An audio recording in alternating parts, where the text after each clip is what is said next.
Welcome back, everybody. It's Big Troy from Big Troy's Toys and Collectibles. And today we have the DC Universe Swamp Thing.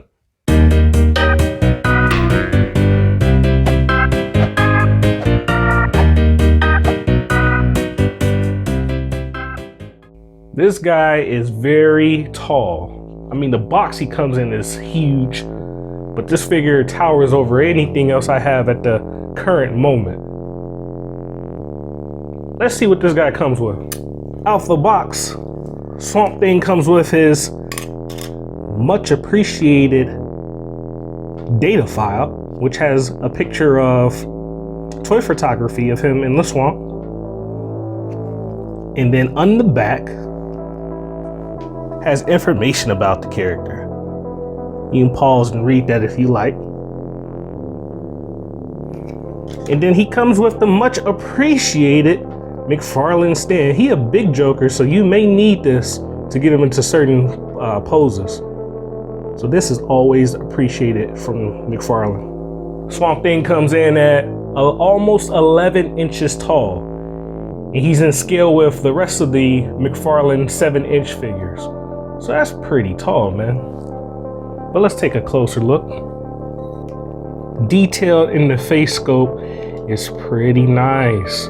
I remember that, does anybody remember that old Swamp Thing movie from, like, I don't know, what was it, the late 80s, early 90s? That's the Swamp Thing I remember. I remember that the DC television network, when they had that going, they had that Swamp Thing show. And it was pretty, I liked it as long as it lasted, but I think growing up, that older movie was my movie. That's what I thought of the Swamp Thing. So the face scope is real nice. You see the teeth in his mouth, his red eyes. You have the texture going around his head with like the leaves, the swamp gook. This guy is very detailed. Going down his chest, you can see more veins, or should I say binds, that are giving off the appearance of veins. Twirl them around, you can see that we have just like the growth of a plant coming out his right arm. Twirl them around the back, you can see more detail of the greenery from the swamp, just all over. And I like that it's not like a uniform. Every angle that you look at this guy is something different. It would be odd if the left side matched up exactly with the right side, because it's not realistic. I always thought that way about how Two-Face was portrayed in Batman. I'm like, if the line down his face was just a little bit like diagonal or, you know, cut to the side, that would have made him more realistic. Going up the body, you can see that he has like hints of brown. He's not all green. There's hints of brown. The rib cage and the arms. And the upper thigh. And the backside. Just so much detail. Perfect figure for your collection. Put them on the shelf.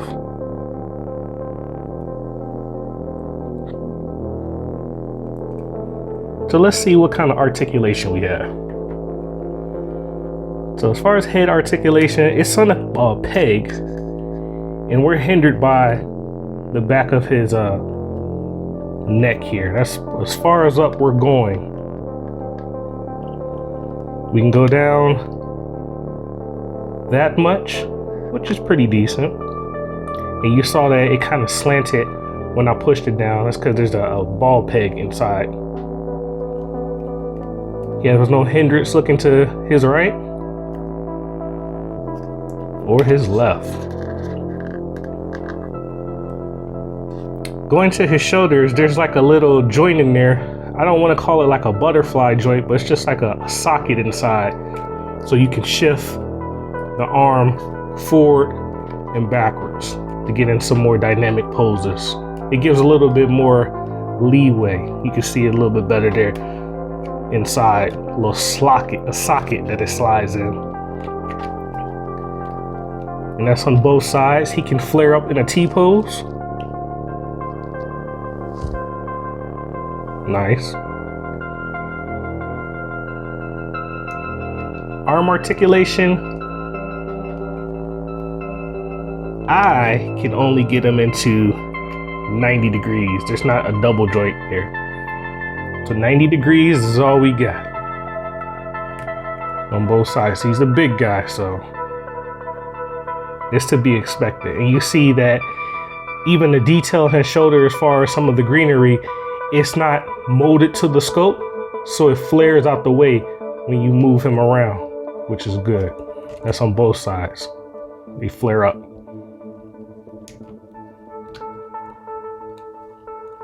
Going down to the waist, there is an ab twist at the top of the ab. No crunch action. I can't get him to crunch inward, but he can rotate at the top of his abdominal area, and he can also rotate at his waist. So that's pretty cool. You can get him doing, you know, something dynamic like so. He has the flex trunk area, so when you are moving him at the waist, it flexes out the way. The only downfall with that is you'll get the gap in the back because it's not molded to the figure. So on the trunk area in the back, there's going to be a gap because that plastic does not mold when you bend them forward. Has great articulation in the abs though. I mean, you could bend them back. Well, not articulation rather, but great give. There is no ab crunch, so he has good give to the point where it doesn't feel like it's super stiff. He can rotate in that joint, that waist joint. So that's as far as you're gonna get. So it's not like one solid piece, which is okay. He has thigh rotation on both sides, and even like hidden detail. Look at that. More hidden detail that you see underneath. So you can get them in more poses and not kind of mess up the immersion of them. On his legs, there is a double jointed, so he can almost kick himself in the buttocks. So that's pretty cool. You can get him to bend down a whole lot. Yeah, he's almost there. It's a little bit of gap, but pretty much can almost kick himself in the butt. Coming down to the feet, that's on a ball joint. Look at the toes. So you can rotate those in all kind of way. You can get, let's see if we can get broke ankles. Yep, get broke ankles if we wanted them. And then of course, with these Mcfarlane figures, let's see. He's a little stiff in that toe. Let's go over to the other one. Toe articulation. So really nice. Just look at a bit more of his detail, like his calf muscles and the feet.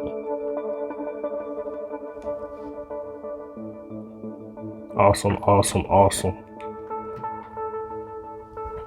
Look at his red eyes. Put his arm down.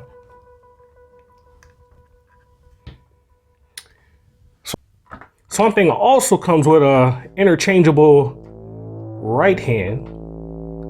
But I was looking at the package and I assume you can, if you can get that left hand off, it can go into either hand. I mean, I'm assuming you could. I'll have to try that later. But it comes with this morphing effect. Get a better look at it right there.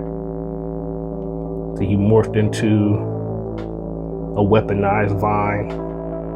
Or maybe not a weapon, maybe just to extend a little bit. And we see we got that wrist articulation until you come on. Look like a ninja pose right there.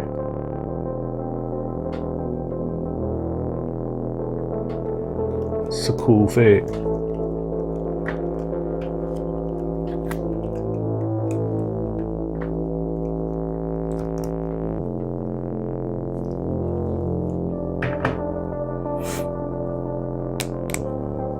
also in his hands, they do articulate at the wrist, so they will curve in. They will curve inwards. And the same thing with the accessory piece. It has a hinge, so it will curve in.